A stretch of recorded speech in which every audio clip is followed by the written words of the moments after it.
Célibat, jusqu'à quand, Seigneur? Ou quand ce que l'on espère ne s'accomplit pas? C'est le nouveau sujet que l'on va aborder ensemble au cours de cet épisode du Célib Talk, l'espace de réflexion, d'encouragement et d'édification pour les célibataires chrétiens. Si c'est la première fois que tu découvres ce podcast, je te souhaite la bienvenue et sache qu'il est disponible sur les plateformes d'écoute telles que Deezer, Spotify, Apple, Google Podcast et bien entendu sur YouTube.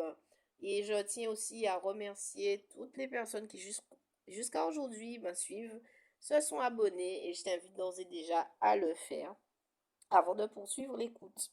Cet épisode va intéresser surtout les personnes qui ont l'impression d'être en retard dans leur vie sentimentale, des personnes qui sont en lutte avec la déception, la frustration par rapport au mariage et les personnes qui trouvent leur célibat long. J'espère vraiment que cet épisode-là va encourager, que Dieu va tout simplement parler au cœur de manière profonde afin de pouvoir avancer et de ne plus subir ces émotions, de ne plus subir les frustrations et la déception. On va essayer de répondre ensemble à la question suivante. Quand le plan de vie que l'on avait ne s'est pas réalisé et que Dieu n'a pas permis que cela arrive, surtout lorsque l'on a prié, lorsqu'on en a reçu une conviction que cela devait se faire, quel positionnement doit-on avoir quand ce que l'on a espéré n'arrive pas? De manière concrète, je te donne deux exemples. Ça peut être la fille qui, à la vingtaine, s'est toujours dit que à 25 ans, qu'elle va se marier. À 25 ans, il faut qu'elle soit déjà casée, qu'elle ait déjà rencontré le partenaire de vie et qu'au final, à 32 ans, cela ne s'est toujours pas réalisé. Ou bien le cas que l'on peut vivre, hein, c'est qu'on pense avoir trouvé le partenaire de destinée et que pour une raison ou pour une autre, finalement, cela s'est soldé par une rupture. Et du coup, au travers de cet épisode, si tu as eu l'occasion de vivre cela, ou si tu es en plein dedans, j'aimerais te faire part de mon expérience, de ma réflexion sur le sujet, en espérant que Dieu t'accorde des réponses certaines à tes interrogations et que vraiment tu sois encouragé. Parce que c'est vrai qu'à l'église, on n'a pas forcément le temps d'aborder ce genre de sujet en profondeur.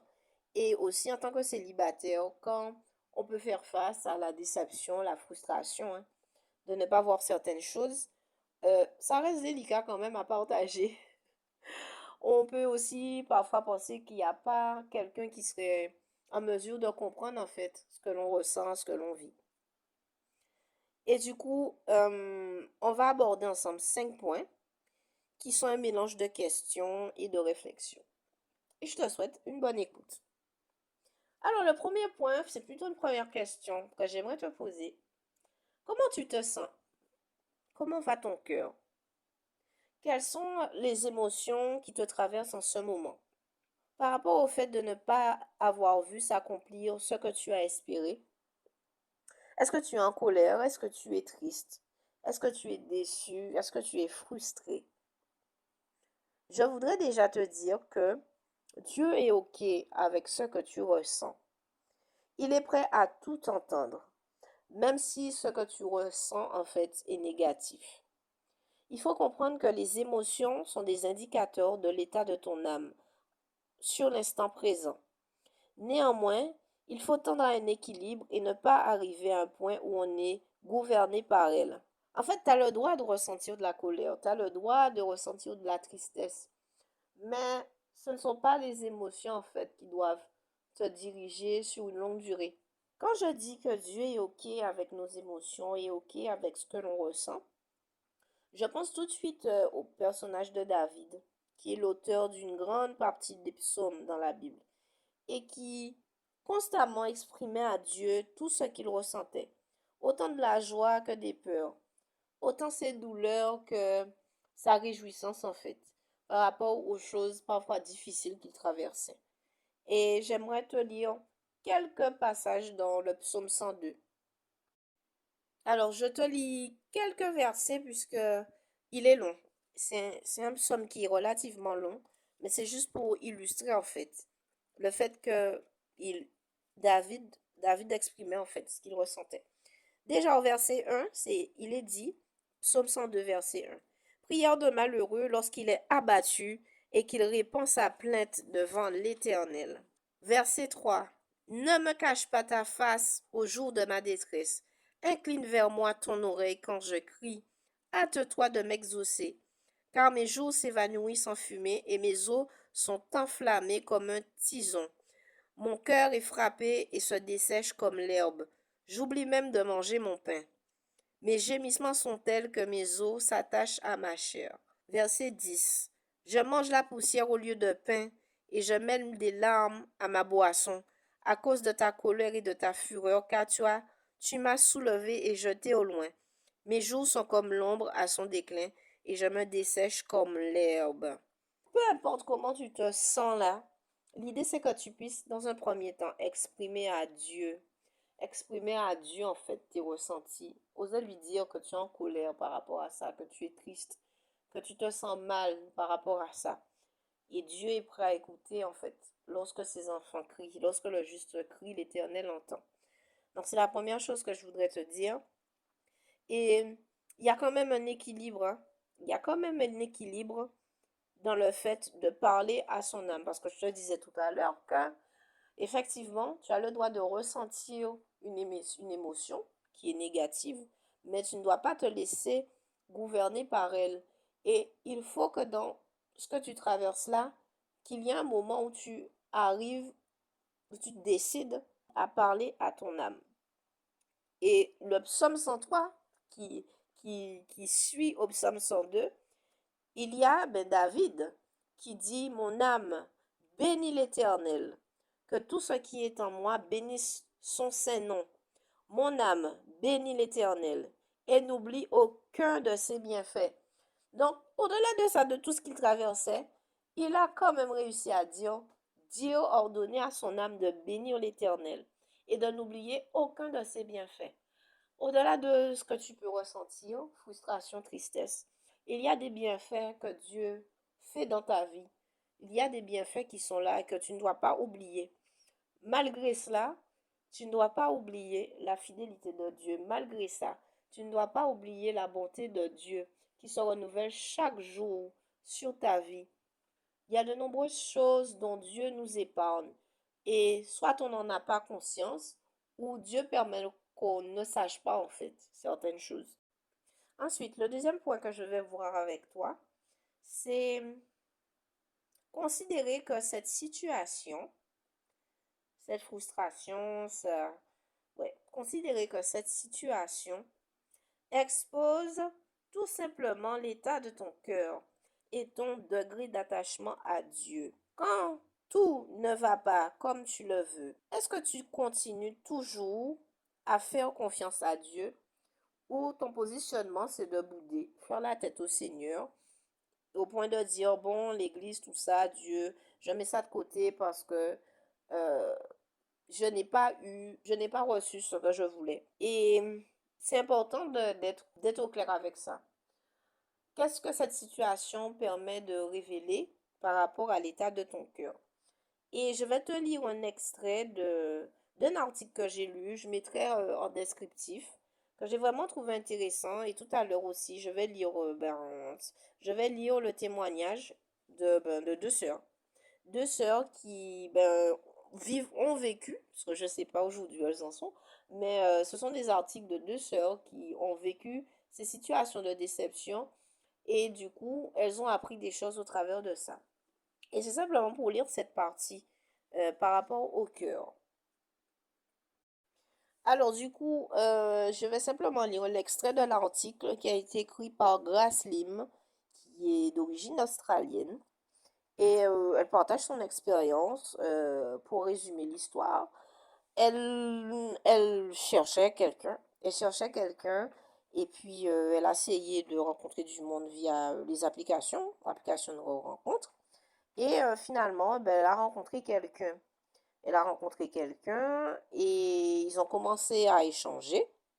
Ils ont commencé à échanger et elle a demandé au Seigneur de lui confirmer si cette personne, ben, c'est la personne qu'elle attend ou pas. Et au final, le gars, en fait, lui a envoyé un message pour lui dire qu'il ne s'intéressait pas à elle et qu'il ne voyait pas d'avenir ensemble. Et du coup, ça l'a marqué. Ça l'a marqué. Et du coup, s'en est suivi la déception. Et voici l'une des choses donc qu'elle a appris de cette situation. Je lis tout simplement. C'est qu'il s'agissait d'exposer l'état de mon cœur. Bien souvent, nos cœurs ont soif de réaliser nos propres désirs au point que nos désirs nous consument. Elisabeth Elliot a dit un jour, peu de choses ont le pouvoir de nous apitoyer autant sur notre sort que la solitude. Même si mes relations et mes expériences passées m'ont appris que Dieu a mon meilleur intérêt à l'esprit, lorsque je me sens vraiment seul, je suis incapable de voir cette vérité. Comme le dit Jérémie chapitre 17 verset 9, le cœur est trompeur par-dessus tout et irréparable. Qui peut le comprendre? Cependant, Dieu connaît mon cœur et sait si j'ai vraiment placé mon cœur devant lui, tout comme j'avais prié pour le faire. Et alors la question s'est posée, est-ce que je l'adorerais encore si les choses ne se déroulaient pas comme je le souhaitais? J'avais besoin de rappel pour me soumettre à lui en tant que Seigneur de ma vie et lui abandonner tous mes désirs. J'avais besoin de me répéter cette vérité et de la prêcher à mon cœur. Que Jésus m'a racheté avec sa propre vie et que ma vie ne m'appartenait plus. Galates chapitre 2 verset 20 et 1 Corinthiens chapitre 6 verset 19 à 20. Ces versets m'ont réconforté, me montrant combien quelqu'un m'aime assez pour me poursuivre jusqu'à la croix. Fin de citation. Je mettrai le lien de cet article-là pour pouvoir le lire en intégralité et je t'encourage à le faire. Hein. Néanmoins, l'article est en anglais, mais avec Google Traduction simplement, c'est possible de pouvoir le lire en français. Et du coup, c'est le lien pour le prochain point. Et d'ailleurs, elle l'a dit, hein, l'autrice de cet article-là l'a dit, c'est que ce que tu vis aussi, c'est le signe que Dieu veut t'apprendre quelque chose à son sujet. Et tu es amené à recevoir une nouvelle manière de percevoir qui il est.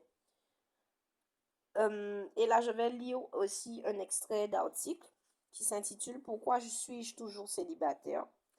Je n'ai pas l'auteur, mais je mettrai aussi en légende de cette vidéo. Et voici ce qui est dit. Pourquoi ma réalité ne correspond-elle pas à mes désirs? Dois-je faire plus, prier plus fort ou m'en soucier moins? Dieu bouge-t-il encore si ce domaine de ma vie ne l'est pas? Parfois, la réponse à notre question, pourquoi suis-je toujours célibataire, est évidente. Dieu nous protège, nous prépare ou a un but pour nous ailleurs. Mais parfois, nous n'obtenons pas de réponse à notre pourquoi. Il reste donc un choix, poursuivre la recherche de redevances éligibles ou poser d'autres questions. Dieu, que veux-tu que je fasse maintenant? Au lieu de demander pourquoi vous êtes ici, demandez à Dieu ce qu'il veut que vous fassiez ici. Créez une prière à partir du verset clé, le psaume 143, verset 8.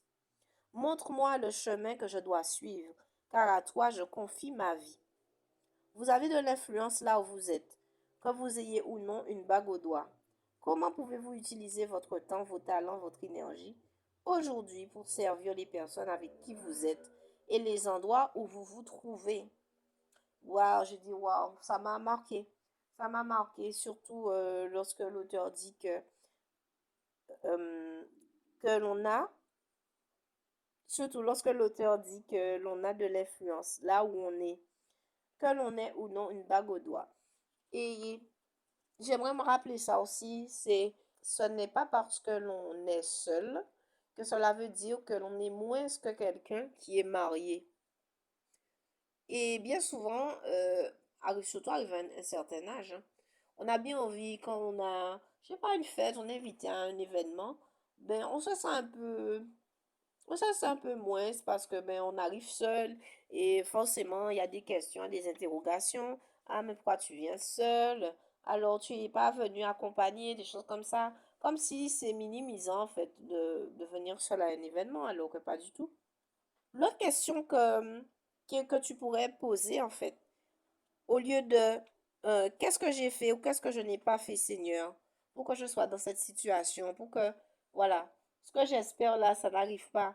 Qu'est-ce qu'il faudrait que je fasse pour que ça change? Et qu'est-ce que je n'ai pas fait? Qu'est-ce que j'ai manqué, Seigneur? Montre-moi.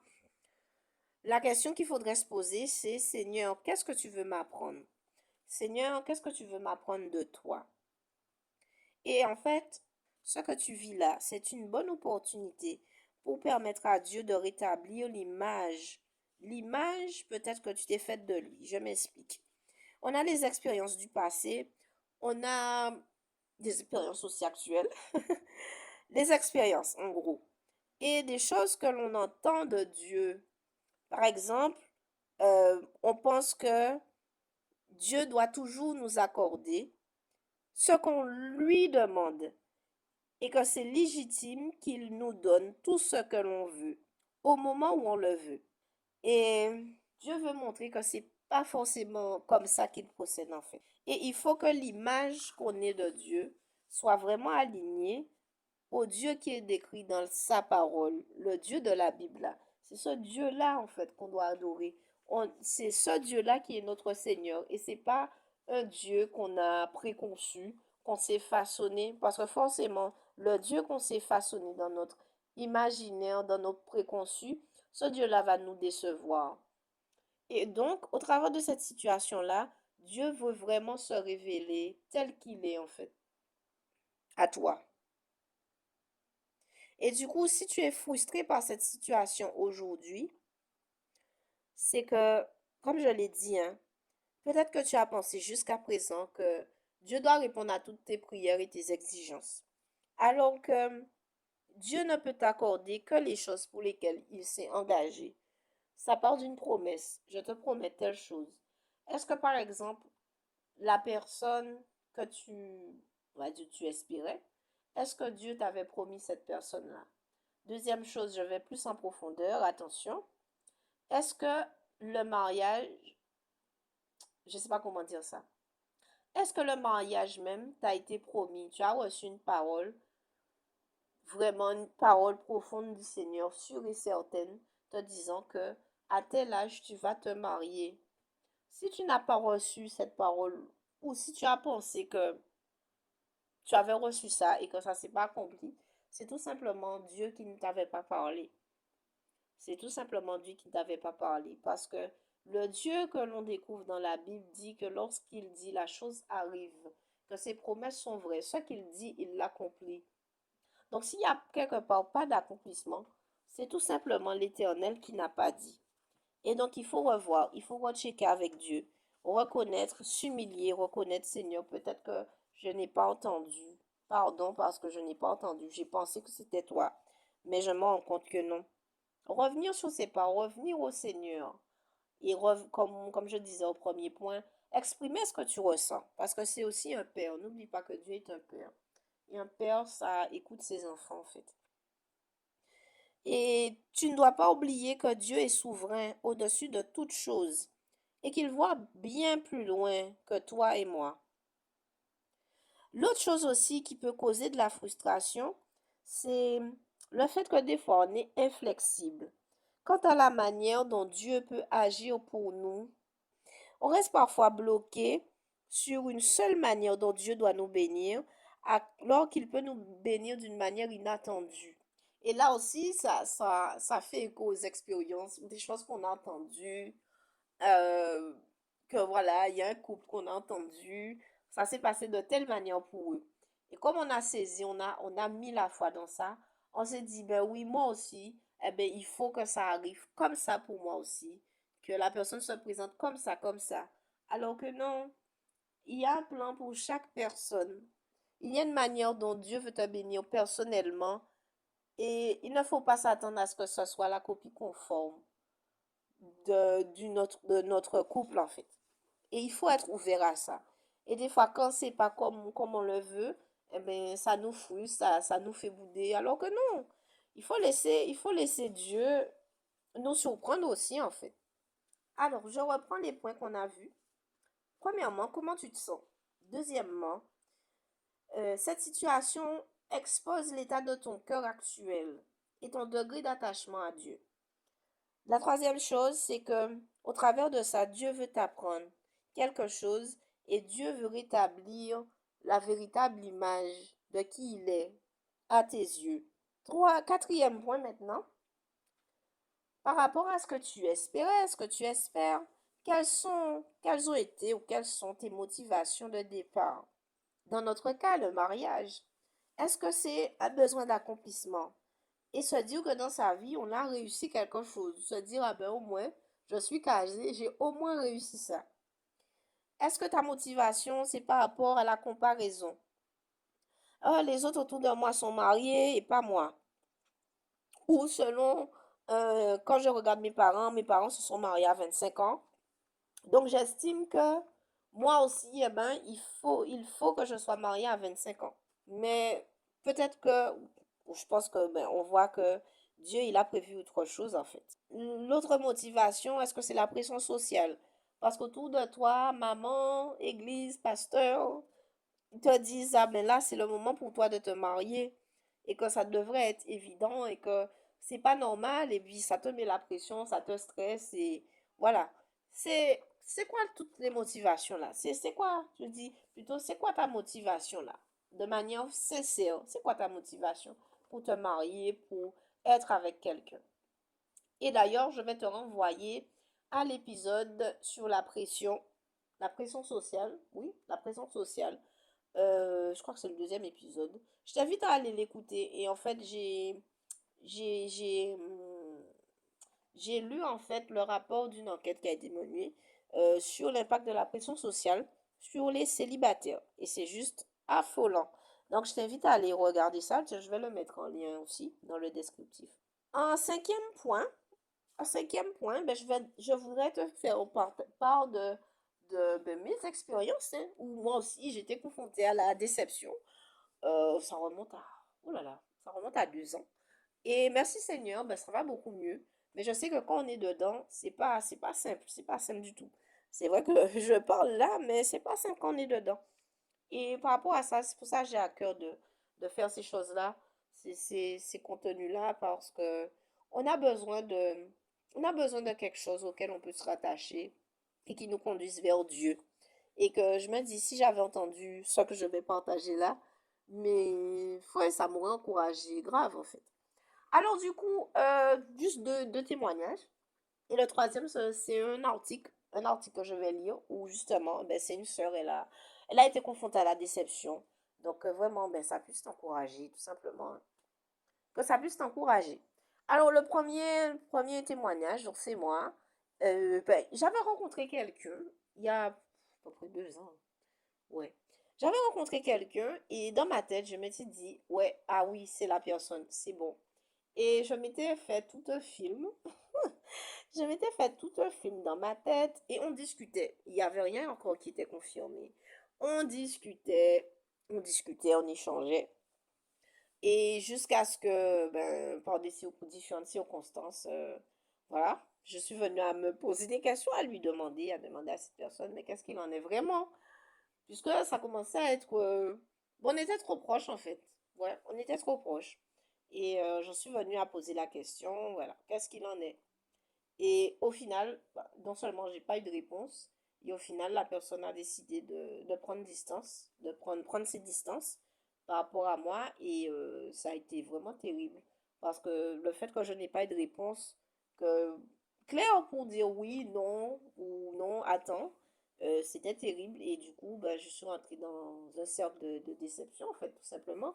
Parce que ben, par rapport à mon âge, premièrement, hein, ça, mais tout ça, je te parle de ça, mais c'est après m'être posé, réfléchi devant Dieu et qu'il me montre, ah, mais il y a ça, ça, on dit, ok. Et du coup, non seulement par rapport à l'âge, non seulement par rapport aux personnes qui étaient autour de moi, des amis qui étaient déjà contents à l'idée que j'annonce quelque chose alors qu'il n'y avait encore rien du tout. Et tout ça, ça a fait un seul. Et du coup, pendant une certaine période, ben, j'étais aigrie. Oui, j'avoue, j'étais aigrie.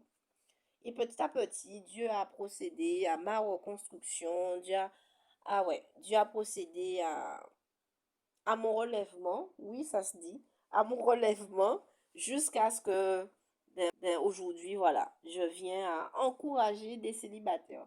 Donc, si tu es dans cette phase compliquée, tu comprends rien, tu en as marre, je veux t'encourager, te dire que il y aura des jours où ça ira beaucoup mieux. C'est juste une phase à passer, c'est temporaire. Ta vie n'est pas destinée à tout le temps demeurer dans la frustration, la déception, la tristesse. Il y a des jours de joie qui vont venir. Je te l'annonce déjà. Et je le déclare sur ta vie. Tu as des jours de joie qui vont venir. Et pour autant, jusqu'à aujourd'hui, j'ai toujours pas rencontré quelqu'un. Mais pour autant, ça va. Ça va, je me sens bien. Donc, je crois que pour toi aussi, ça ira. Ça ira. Donc, voilà. Et deuxième témoignage où, en fait, j'ai vécu la déception, mais c'était plus récemment. Et d'ailleurs, c'est pour ça que pendant on est en avril 2024. C'est pour ça qu'au début de l'année, bon, j'ai pas pu faire vraiment de podcast, j'ai pas pu faire créer de contenu parce que je travaille actuellement sur un projet parce que je n'ai pas fini. Et dans ma tête, je m'étais dit que ça va sortir en mars. J'arrive aujourd'hui, j'ai dit non, je travaille, je fais en sorte que mois de mars, et voilà, on se connaît, hein, les chrétiens, je déclare que mois de mars, là, c'est bon, ça va sortir. Eh ben non, c'est pas sorti, c'est toujours pas sorti. Et au moment venu, je vous en parlerai. Et c'est vrai que j'ai été déçue. Franchement, on va dire humainement, j'ai tout fait pour que ça sorte pour le mois de mars. Et malheureusement, ça n'a pas été le cas. Et Dieu m'a permis de comprendre ceci. Déjà, il m'a rappelé que c'est lui qui est souverain. Voilà. C'est lui qui est maître. C'est lui qui est le maître. Et en mars, il y avait en Guadeloupe. En Guadeloupe. Donc, je viens de la Guadeloupe, au fait, si tu écoutes de notre pays. On avait une conférence. Le réveil, c'est maintenant. Donc, c'est une conférence annuelle impactante autour de la thématique du réveil. Et donc, ça se fait chaque année. Et du coup, j'étais dans l'organisation. Et moi, je m'étais dit, ouais, ben, mon projet, il va sortir et présomptueuse que j'étais, j'ai pensé que j'aurais pu gérer la sortie du projet et la conférence. Eh ben, au travers de ça, ce que j'ai retenu, c'est que si le projet était sorti en même temps que la conférence, ça aurait été impossible de gérer. La charge de travail que les deux auraient demandé, mais je serais épuisée, j'aurais été exténuée. Donc, c'est vraiment une sagesse de Dieu. Dieu a appliqué sa sagesse à mon égard pour que je ne tombe pas dans de l'épuisement, hein, vraiment, épuisement mental, épuisement physique. Et du coup, c'est ça. Donc, je suis OK avec ça. Et voilà, donc j'avance petit à petit, j'avance au rythme qu'il faut et c'est l'essentiel. Donc là aussi, c'est vrai que j'étais déçue, j'étais triste que le projet ne sorte pas. Mais j'arrive à dire aujourd'hui, parce qu'il y a quelque temps, je ne l'aurais pas dit, à toute sincérité. Dieu sait toutes choses. Et c'est pourquoi c'est pas sorti là. Mais humainement, j'ai compris que ça n'aurait pas été gérable. Donc c'est ça, le deuxième témoignage par rapport à la déception.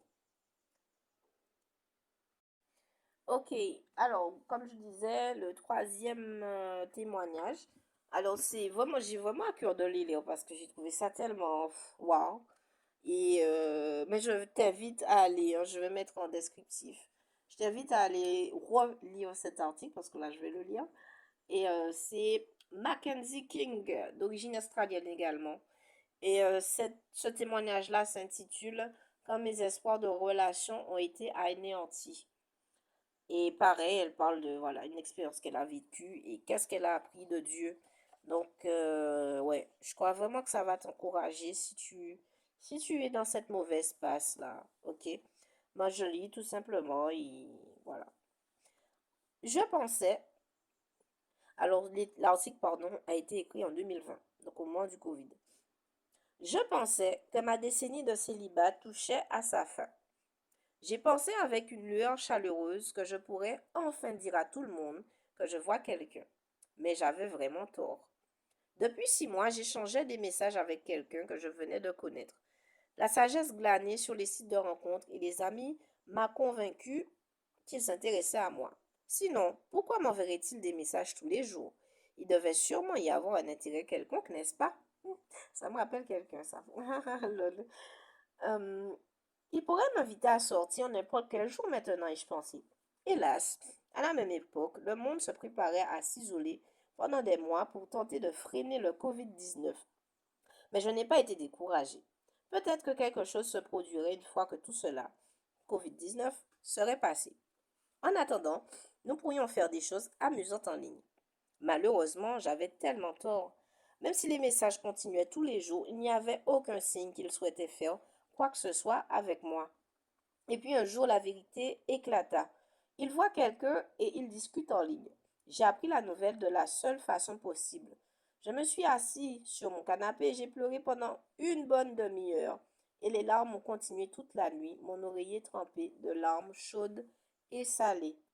Les déceptions avec la personne et avec Dieu et les sentiments de trahison, j'aurais pu me le dire plus tôt, m'ont envahi. Et avant de m'en rendre compte, je me suis glissée dans un sombre tunnel de tristesse qui rongeait et pinçait chaque fibre de mon corps. Les jours, les semaines et mois suivants furent difficiles. Il y avait des jours où je trouvais le réveil incroyablement difficile. Et quand je le faisais, j'étais dans un état chaud, les larmes coulant sur mes joues, le simple souvenir de la trahison suffisait à me faire basculer dans le gouffre du désespoir. Je me suis assis dans mon lit, les poings serrés de frustration me demandant quand tout irait bien et si les cœurs blessés guériraient un jour. C'était difficile à voir à l'époque, mais oui, les choses s'améliorent.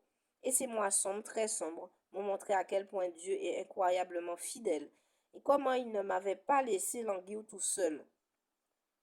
Si vous traversez actuellement une période de souffrance et de confusion, que vous ne savez pas quand les choses vont s'améliorer et que vous avez l'impression que le monde entier est dressé contre vous, j'espère que les petits enseignements que j'ai retenus au cours de route vous encourageront. Le nom de Dieu, premier point, le nom de Dieu à nos prières est en fin de compte pour notre propre bien. Tout au long de ma vie, j'avais presque toujours assimilé les prières exaucées à un oui. Combien de fois disons-nous, remercions Dieu d'avoir répondu à nos prières lorsque nos prières sont exaucées exactement comme nous le souhaitons. Par exemple, l'offre d'un emploi dans une certaine entreprise, l'arrivée d'un enfant tant désiré ou un rapport de santé élogieux. Donc oui, pendant que je priais sur tout cela, en ajoutant ce que je considère être des mots approuvés par Dieu, tels que ta volonté soit faite.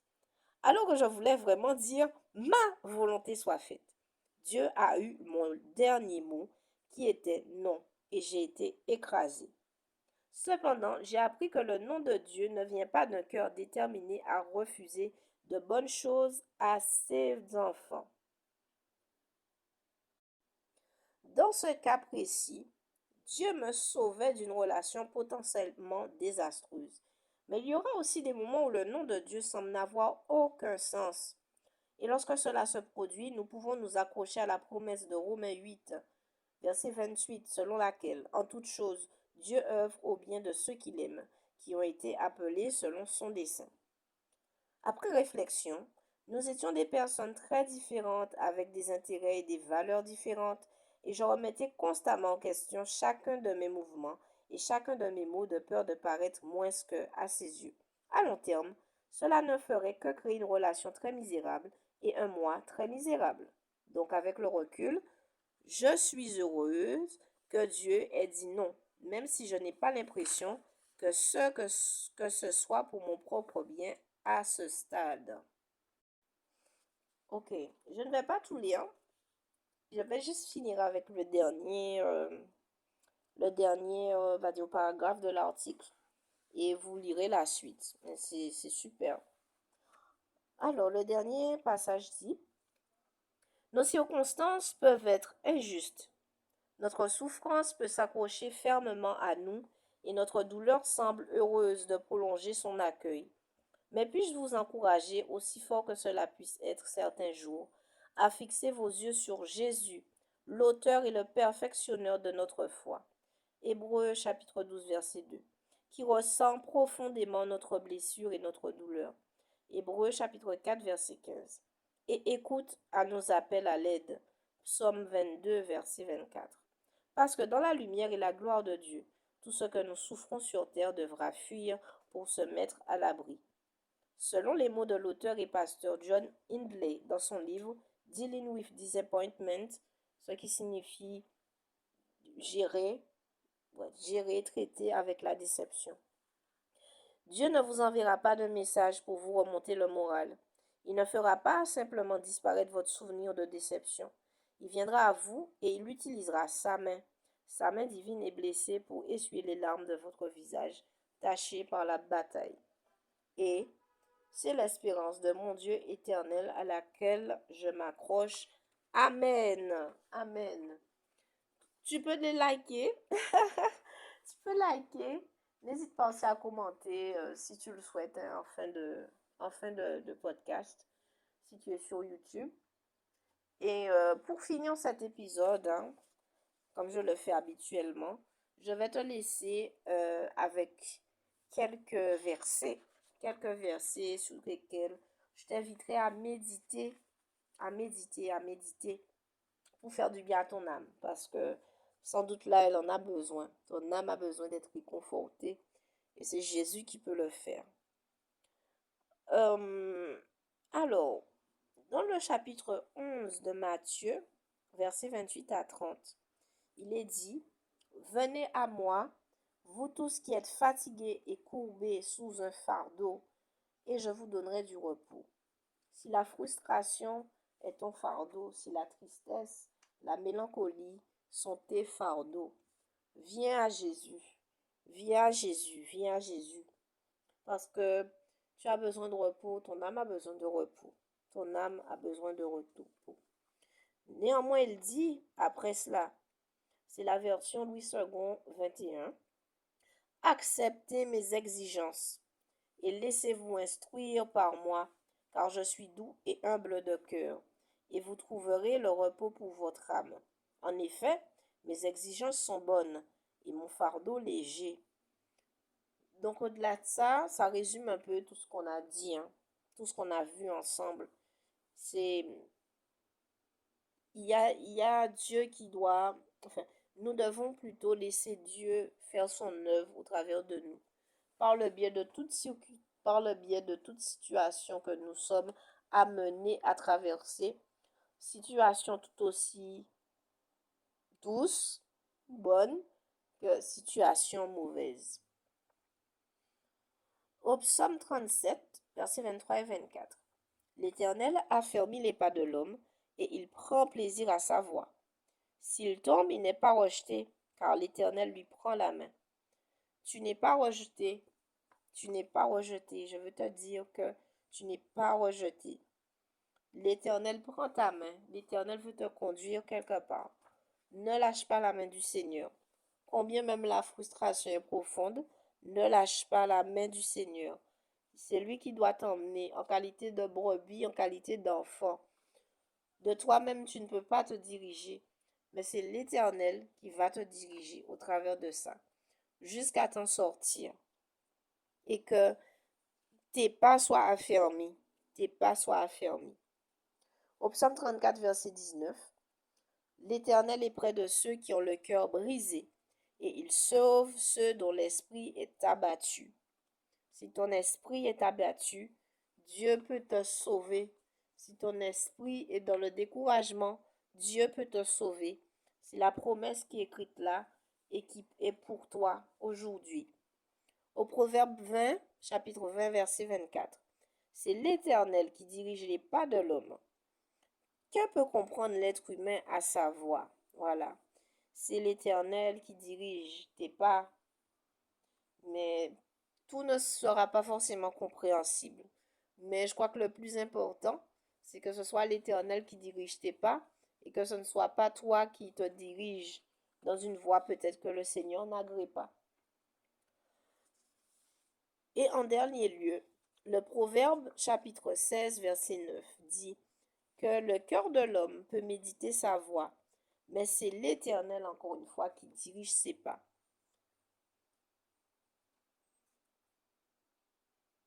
Donc, dans le cœur de l'homme, il y a beaucoup de choses. Il y a notre verset, notre passage qui dit que on a beaucoup de projets, mais au final, c'est Dieu qui valide les choses, en fait. Et il ne faut pas oublier cette part-là. Qu'effectivement, on a des aspirations, on a des choses qu'on voudrait, mais il y a Dieu qui est souverain.